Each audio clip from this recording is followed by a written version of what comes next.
فإذا نفخ في الصور فلا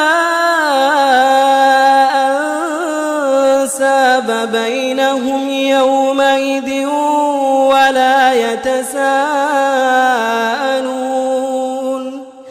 فمن ثقلت موازينه فأولئك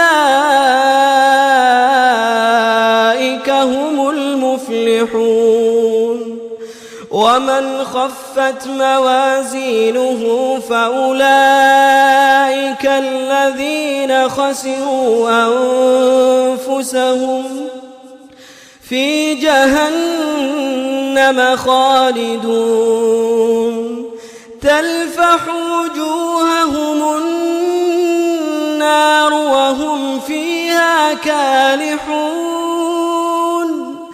ألم تكن آياتي تتلى عليكم فكنتم بها تكذبون. Bismillahirrahmanirrahim. Assalamualaikum warahmatullahi wabarakatuh.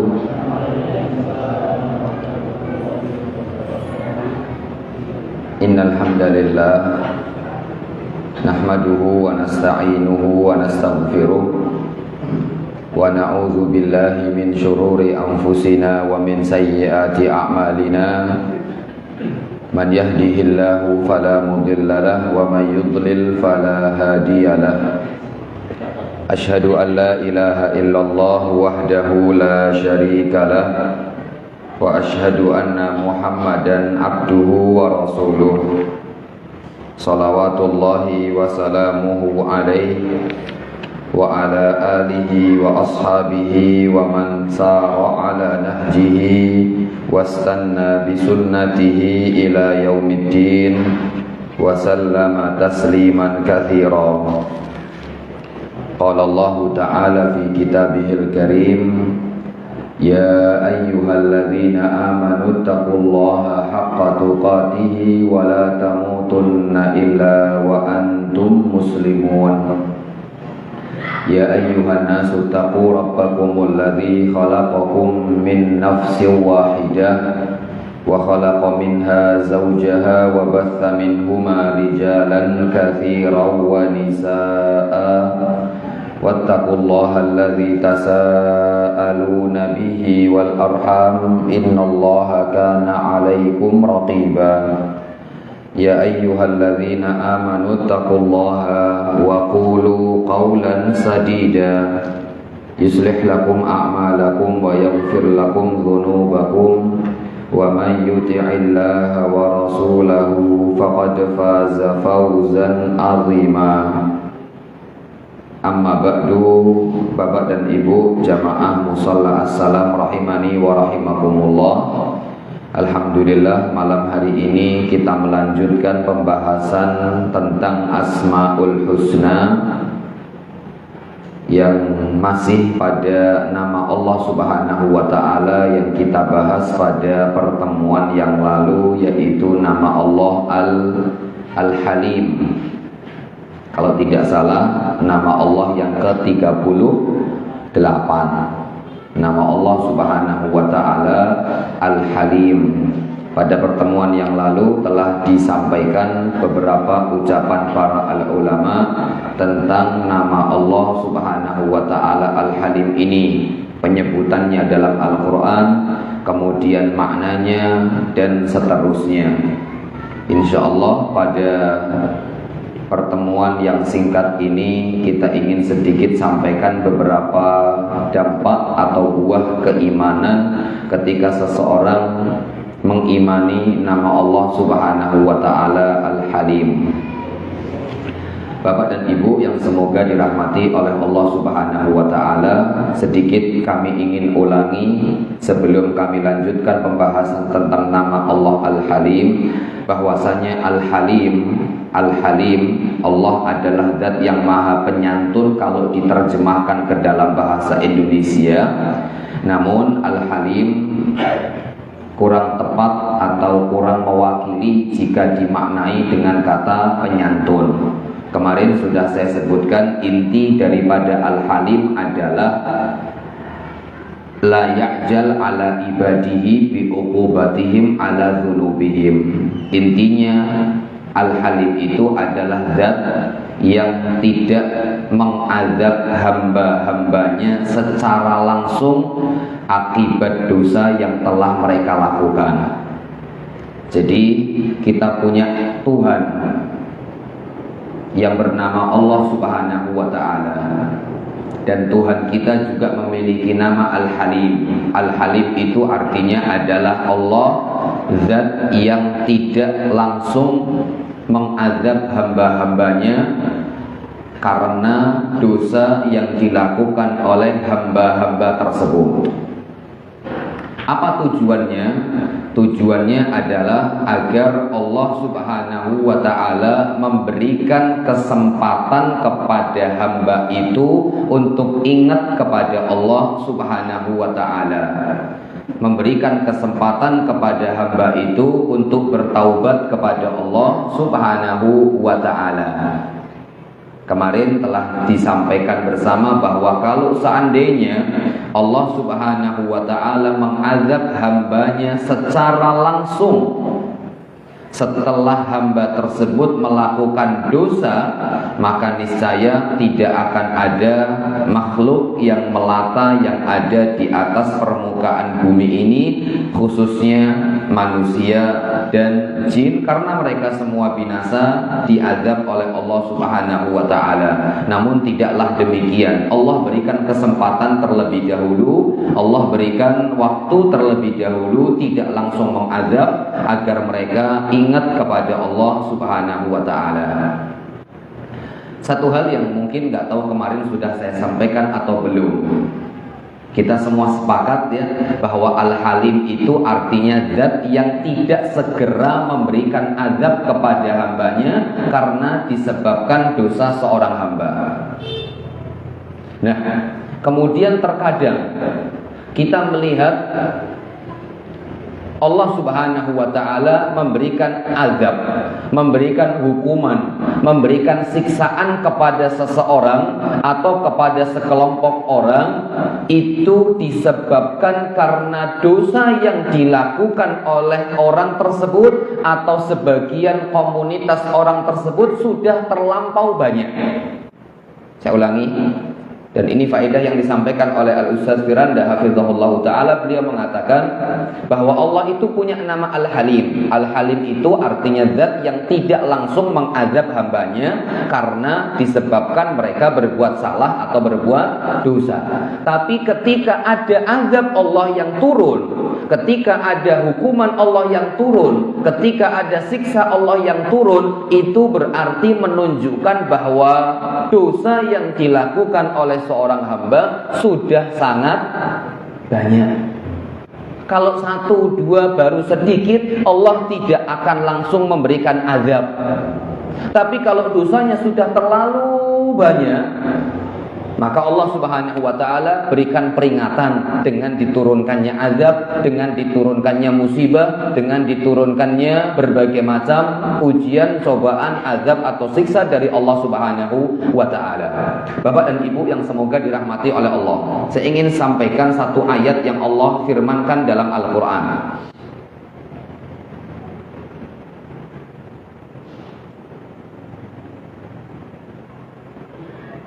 Surat Ar-Rum ayat ke-21.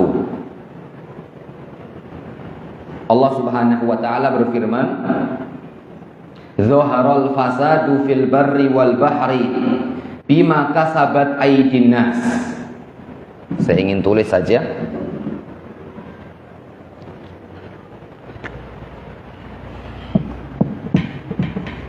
Telah nampak kerusakan. Ayatnya insya Allah jenengan familiar.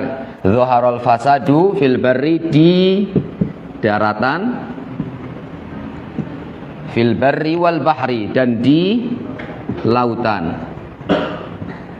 Bima kasabat aydin nas, disebabkan karena ulah manusia. Kemarin saya dapat lihat video lihat video musibah yang mungkin akhir-akhir ini kita semua sedih mendengarnya. Yang terjadi di mana? Di Cianjur. Luar biasa, gempa, dan itu nggak berhenti-berhenti, masih terus seperti itu terus. Ternyata kemarin-kemarin saya dapat video apa yang terjadi atau ada apa di balik kenapa Allah berikan gempa tersebut. Ternyata kasus apa? LGBT-nya sangat banyak. Kasus LGBT-nya luar biasa. Allah Subhanahu wa taala berikan hal tersebut. Sekali lagi, Allah punya nama Al-Halim, dan Allah tidak langsung akan mengadab karena 1, 2, 3 dosa seorang hamba langsung seketika itu. Tapi Allah berikan kesempatan, Allah berikan waktu agar hambanya bertaubat. Tapi ketika Allah berikan azab, Allah berikan siksaan, Allah berikan hukuman, itu menunjukkan bahwa perbuatan hamba tersebut atau dosa atau maksiat yang dilakukan hamba tersebut sudah terlampau banyak. Allah berfirman nih, telah adharal fasadu fil barri wal bahri bima kasabat aydin nas. Banyak ayat yang redaksinya seperti ini, tapi di surat Ar-Rum ayat berapa tadi? 21 ya. Apa tujuannya? Allah tampakkan kerusakan di daratan dan di lautan disebabkan oleh ulah tangan manusia yang sudah terlampau rusak, yang sudah terlampau banyak. Apa tujuannya? Allah berfirman, liyudhiqahum ba'dalladzi amilu. Tujuannya untuk liyudhiqahum ba'dalladzi amilu. Untuk enaknya apa diartikan liyudhiqahum ba'dalladzi amilu? Agar mereka merasakan.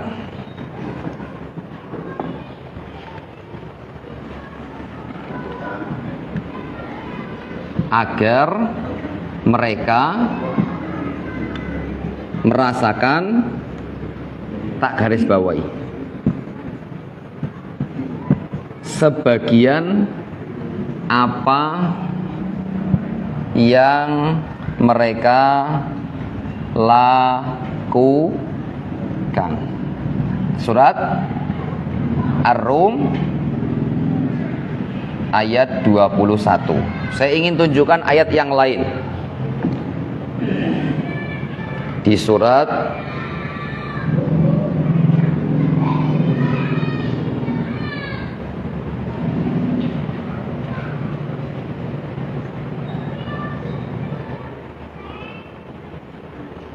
Asy-Syura ayat ke-30. Yang pertama, yang kedua. Wa ma asabakum min musibatin fabima kasabat aydikum. Tidaklah musibah menimpa kalian melainkan disebabkan oleh tangan-tangan kalian. Wa ya'fu an katsir. Subhanallah.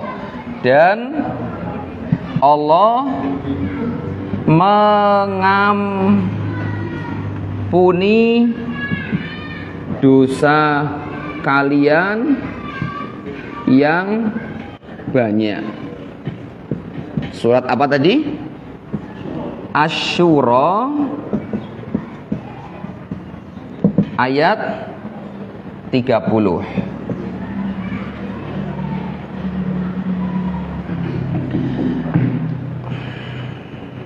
Iya, Bapak dan Ibu yang semoga dirahmati oleh Allah Ta'ala. Iya, 2 ayat. Yang pertama, Allah berfirman di dalam surat Ar-Rum ayat ke-21, "Dzaharal fasadu fil barri wal bahri bima kasabat aydin nas." Telah nampak kerusakan di daratan dan di lautan disebabkan karena ulah tangan-tangan manusia. Agar mereka merasakan, lihat Allah Ta'ala menyampaikan bukan dengan agar mereka merasakan semua perbuatan mereka, tapi agar mereka merasakan sebagian kecil dari apa yang telah mereka lakukan. Jadi Allah Ta'ala Al-Halim, Allah itu zat yang tidak langsung mengazab hambanya karena dosa yang mereka lakukan. Kalaupun ada azab Allah yang turun, kalaupun ada musibah Allah yang turun, ini menunjukkan karena perbuatan dosa ulah tangan-tangan manusia sudah sangat terlampau banyak. Dan ketika musibah itu turun, itu juga Allah hanya sebagai balasan. Musibah itu turun hanya sebagai balasan bagi sebagian kecil dosa yang kalian lakukan. Jadi musibah musibah dan azab yang Allah turunkan itu tidak sebanding dengan banyaknya dosa dan maksiat yang dilakukan oleh seorang hamba. Kalaupun musibah itu turun, maka musibah itu tidak sebanding. Allah itu Al-Halim, zat yang tidak langsung menurunkan azabnya kepada seorang hamba karena hamba itu berbuat dosa. Ketika hamba itu sudah banyak berbuat dosa, maka Allah turunkan azab sebagai peringatan untuk mereka. Dan azab atau siksaan atau hukuman yang Allah turunkan sekali lagi tidak sebanding dengan perbuatan ulah tangan manusia yang terlampau banyak. Terus yang lainnya bagaimana, Ustaz? Allah hanya rasakan kita manusia sebagian kecil aja. Apa yang telah kita lakukan berupa azab, musibah ini disebabkan karena sebagian kecil. Terus yang dosa yang banyak dikemanakan sama Allah? Allah berfirman dalam surat Asy-Syura ayat ke-30, "Wa ma asabakum min musibatin fabima kasabat aydikum." Tidaklah musibah menimpa kalian melainkan disebabkan oleh tangan-tangan kalian sendiri, dan Allah mengampuni dosa kalian yang ya Allah. Allah nggak langsung azab karena perbuatan dosa yang kita lakukan. Kalaupun Allah mengazab berarti dosa ini sudah sangat banyak.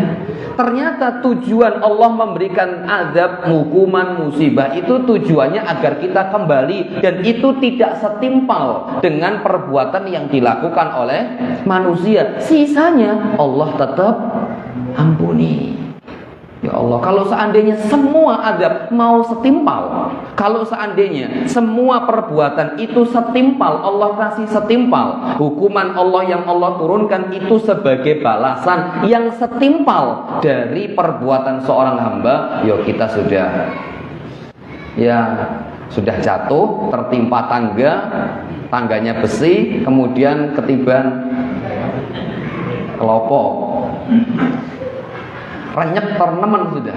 Tapi ternyata Masya Allah, bahasa gampangnya mungkin untuk memudahkan dibahasakan, kalau kita berbuat 1, 2, 3 Allah gak masih kasih azab, Allah kasih kesempatan dulu untuk taubat. Sudah nemen, sudah terlalu banyak, 100 kali kita berbuat dosa nggak tobat-tobat, Allah kasih peringatan biar la'allahum yarji'un, agar mereka kembali kepada Allah. Dan itu juga sedikit, 2 atau 3 dosa aja yang dibalas sama Allah dengan hukuman, sisanya diampuni oleh Allah Subhanahu wa ta'ala. Terakhir, kalau sudah dikasih peringatan dari Allah, meso nggak mau ingat sama Allah Ta'ala, Allah ingatkan lagi.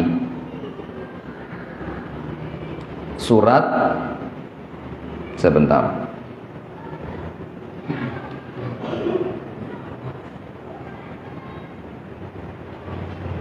saya lupa konteks ayatnya bagian. Ya Bapak dan Ibu yang semoga dirahmati oleh Allah, Allah berfirman di dalam surat Al-Mu'minun ayat ke-76.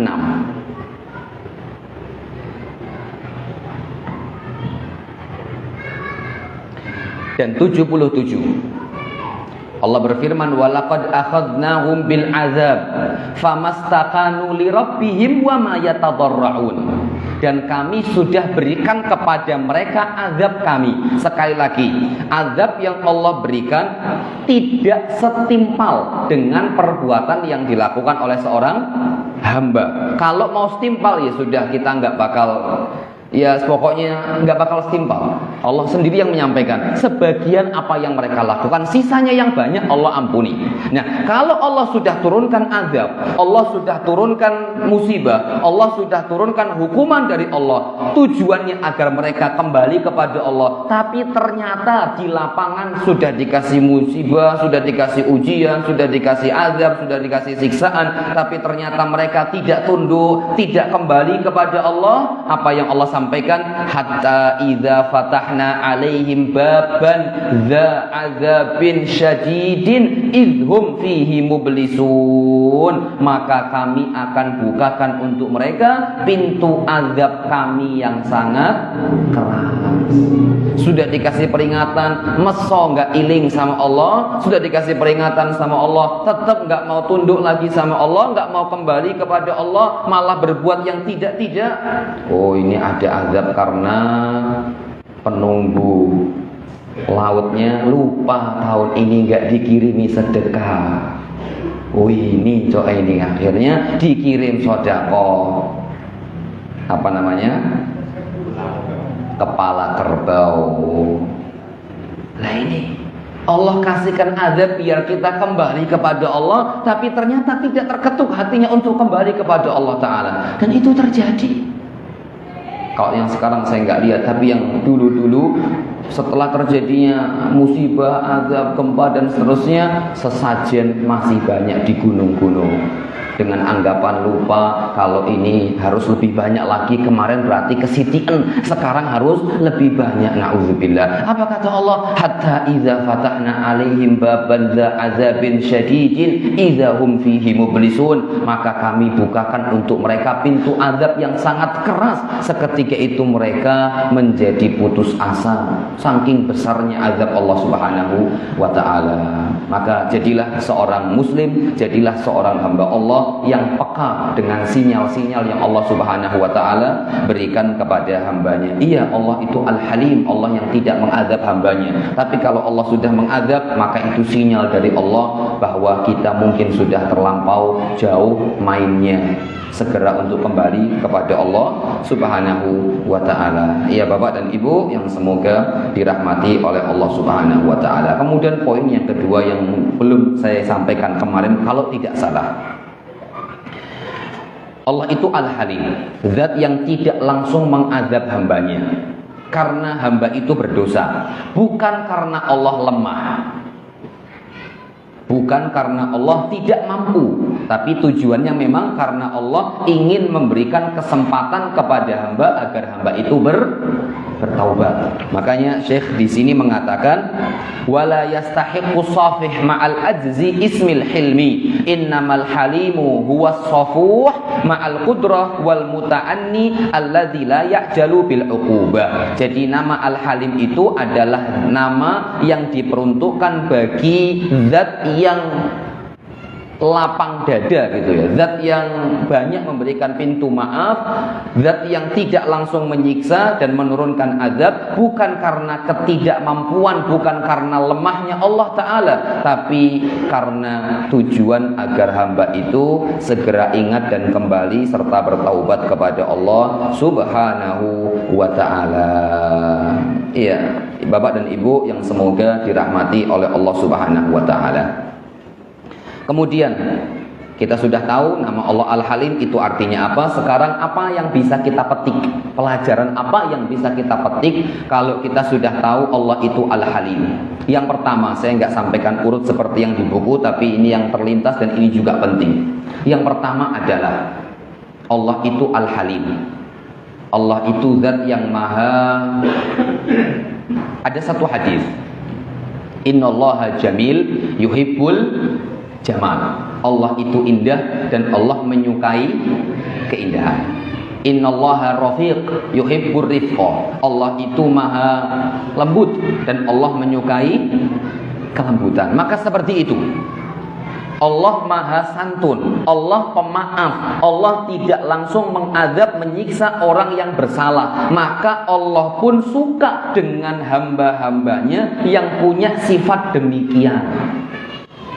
Saya ulangi, Allah adalah zat yang memiliki sifat tidak langsung mengazab hambanya disebabkan karena dosa yang dilakukan oleh seorang hamba. Maka di saat seperti ini, pelajaran yang bisa dipetik adalah Allah suka dengan seorang hamba, Allah mencintai seorang hamba yang memiliki sifat seperti ini, yang memiliki sifat mudah memaafkan kesalahan orang lain, mudah memaafkan kesalahan orang lain, tidak mudah menyimpan dendam dan tidak mudah menyimpan amarah.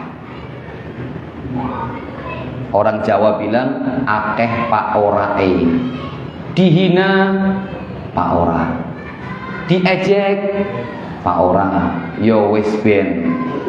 Ya sudah biarkan. Ya sudah biarkan. Karena Allah azab yang tidak mengazab hambanya karena dosa yang dilakukan mereka, agar tujuannya Allah memberikan waktu untuk taubat. Maka Allah pun suka, Allah pun senang ketika hambanya juga memiliki sifat demikian. Pak orang, tidak masalah, tidak apa-apa, tidak menyimpan dendam, tidak menyimpan amarah, tidak menyimpan kedongkolan.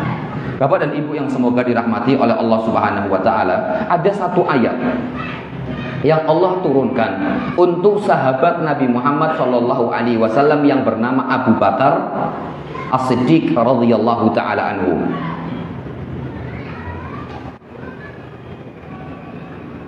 Allah berfirman di dalam surat An-Nur ayat ke-22. Ini ayat ini di surat An-Nur ini Allah turunkan, kata para ulama, kepada Abu Bakar As-Siddiq radhiyallahu taala anhu. Bapak dan Ibu, sebelum saya sampaikan ini, sifat manusiawi, marah ketika diejek itu manusiawi.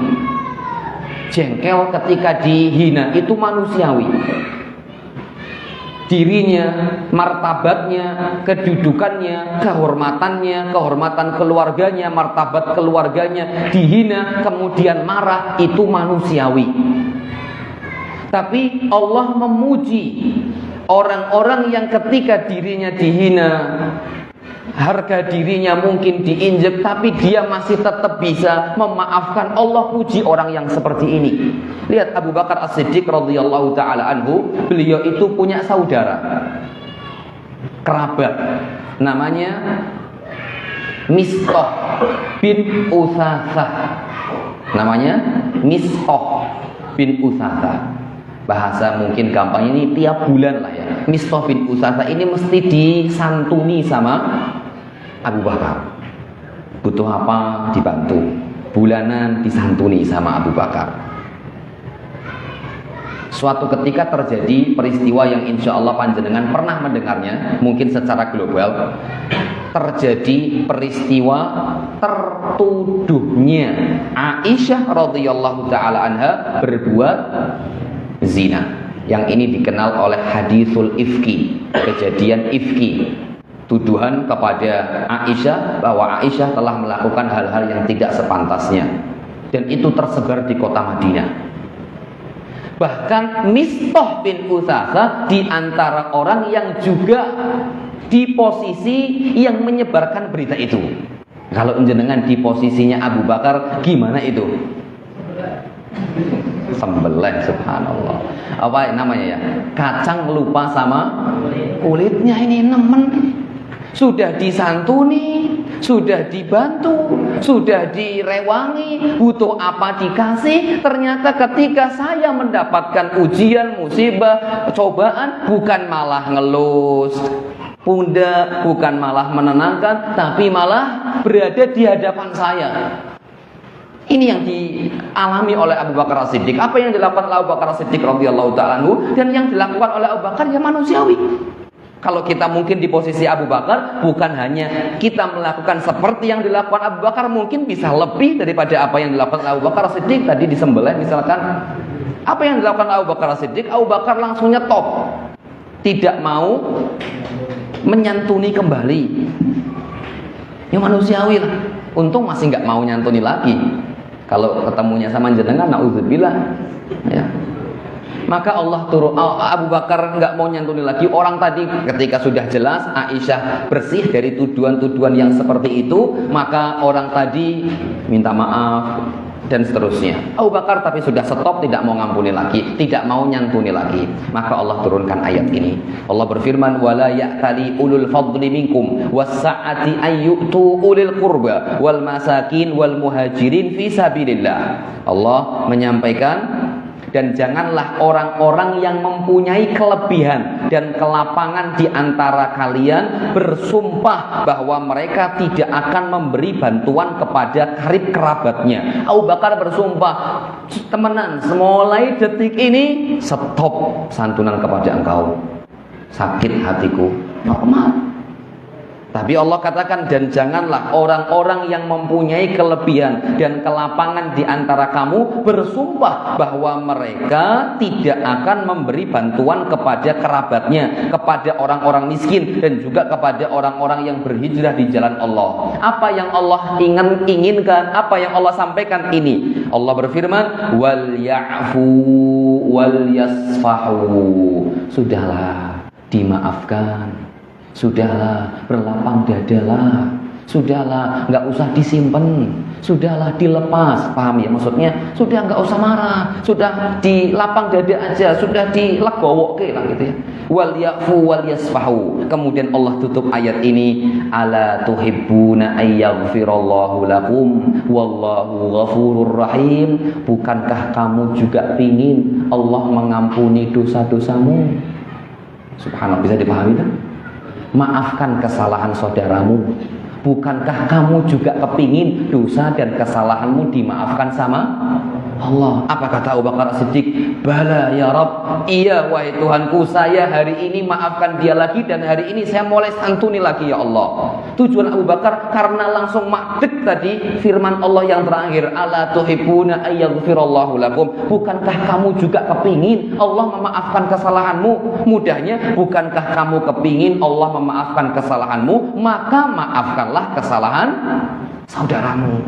Maka di sini kata para ulama, mereka mengatakan di antara pintu Allah memaafkan kesalahan seorang hamba adalah hamba tadi mudah untuk memaafkan kesalahan orang lain.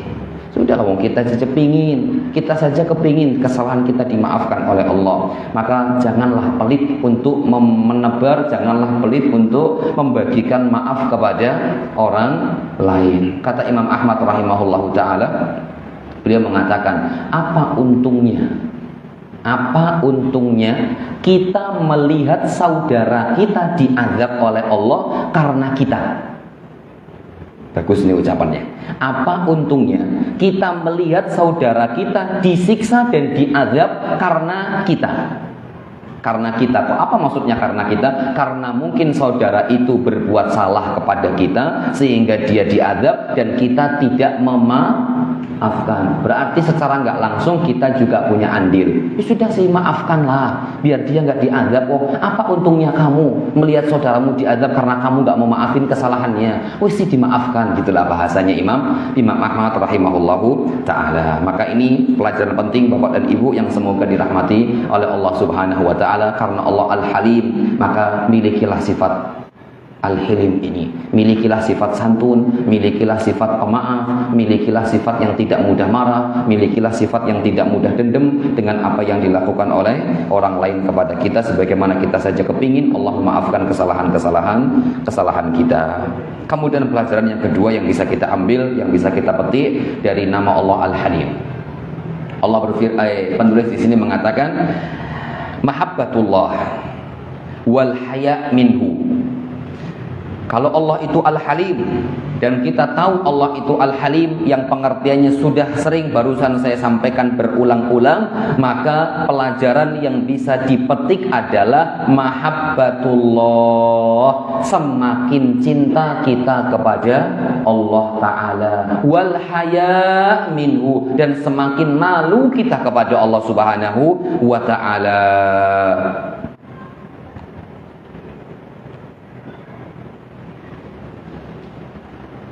Kemudian Bapak dan Ibu yang semoga dirahmati oleh Allah Subhanahu wa ta'ala, yang kedua, karena waktunya mepet, Yang kedua, pelajaran yang bisa kita petik kepada Allah Subhanahu wa ta'ala, bisa kita petik dari pelajaran ini adalah sebagaimana yang disampaikan oleh penulis, fathu babir raja wa adamil ya'si min rahmatillah wal mubadarah ila taubah wal inabah anidz dzunub mahma 'azumat. Yang kedua adalah terbukanya dan semakin terbukanya pintu harapan kita kepada Allah atas taubat atau atas diterimanya taubat-taubat yang kita lakukan. Semakin besar harapannya untuk kita bertaubat kepada Allah Ta'ala. Karena Allah sampai sekarang dengan berbagai macam dan berbagai banyak dosa dan maksiat yang kita lakukan, alhamdulillah sampai sekarang Allah nggak ngadab. Allah sampai sekarang tidak memberikan siksa dan hukumannya. Maka jangan berbangga sampai di sini kemudian lanjut lagi, tidak stop. Mungkin besok Allah akan turunkan azab kalau sekarang kita nggak taubat sama Allah. Maka segera al-mubadarah ila taubah, segera untuk bertaubat kepada Allah Subhanahu wa ta'ala. Mungkin banyak orang, dan ini perlu untuk diluruskan. Banyak orang-orang yang mereka bermudah-mudahan untuk maksiat karena yang diingat adalah nama Allah Al-Halim. Mau maksiat tidak apa-apa, Allah Al-Halim lah. Mau maksiat tidak apa-apa lah, sedikit sedikit tidak bisa, karena Allah Al-Ghafur, karena Allah At-Tawwab, karena Allah Ar-Rahim, karena Allah Ar-Rahman, dan seterusnya. Tapi ada satu ayat yang Allah Subhanahu wa ta'ala sampaikan di dalam Al-Quran.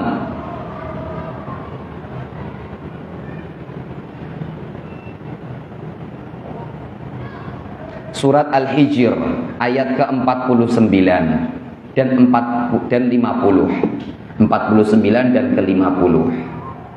Ini Allah ingin mengajarkan hidup yang proporsional. Allah berfirman, "Nabbi ibadi anni anal ghafurur rahim." Kabarkan kepada hamba-hambaku wahai Muhammad bahwa aku ini, maksudnya Allah Subhanahu wa ta'ala, adalah zat yang maha pemaaf dan zat yang maha penyayang. Tapi nggak sampai di sini saja.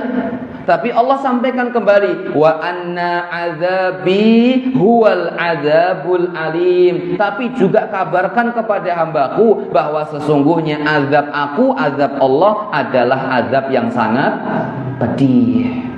Jadi Allah Al-Halim. Iya, tapi bukan berarti kita tahu Allah Al-Halim kemudian bermudah-mudahan. Karena kita tahu Allah itu Al-Halim, zat yang menunda untuk tidak memberikan hukuman secara langsung dari perbuatan dosa yang dilakukan. Maka dari situ pelajaran yang bisa kita ambil, al-mubadarah, bersegera untuk bertaubat. Ojo-ojo besok ternyata kalau saya masih seperti ini terus, Allah turunkan azabnya.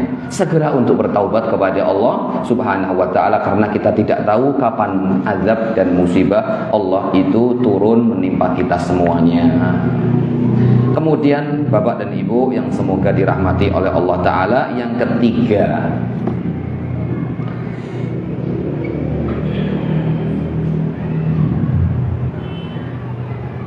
al-hadhar min ghadabihi subhanahu wa ta'ala. Ya Rabb. Yang ketiga adalah waspada. Bismillah.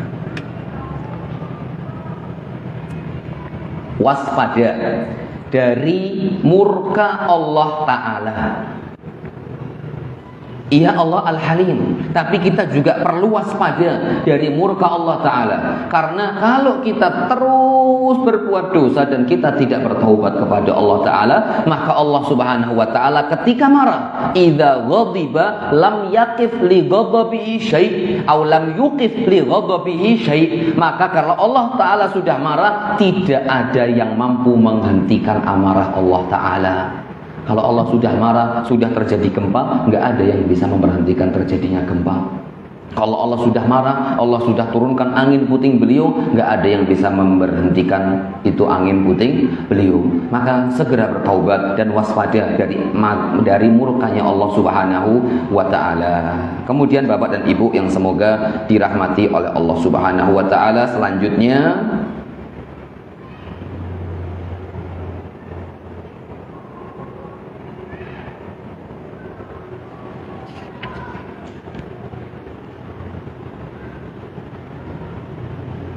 Iya.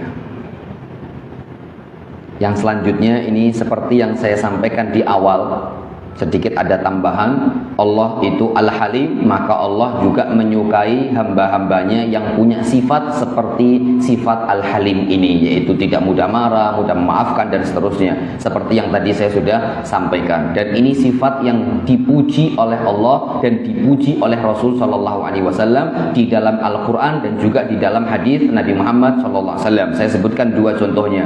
Wa qad athnallahu azza wa jalla ala khalilihi wa nabiyhi Ibrahim alaihi salatu wassalam biqaulihi inna Ibrahim la halimun awwabun munib. Surat Hud ayat 75.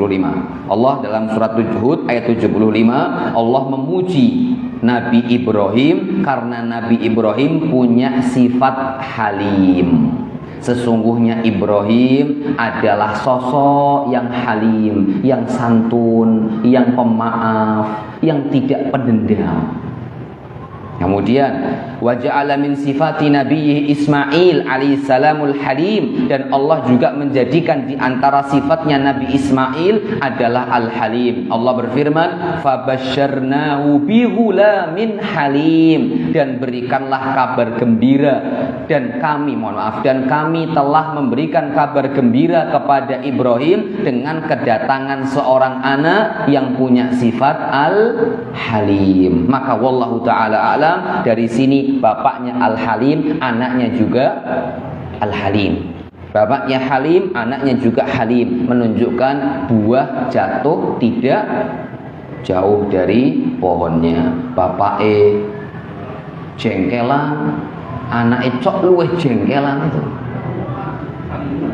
Ya, bapaknya pemarah, anaknya mungkin bisa jadi lebih dari bapaknya pemarah. Bapaknya nesunan, anaknya bisa jadi luwih nesunan. Ke bocah kok nesunanin nemen, dia lupa dirinya sendiri juga nesunan. Ya Allah.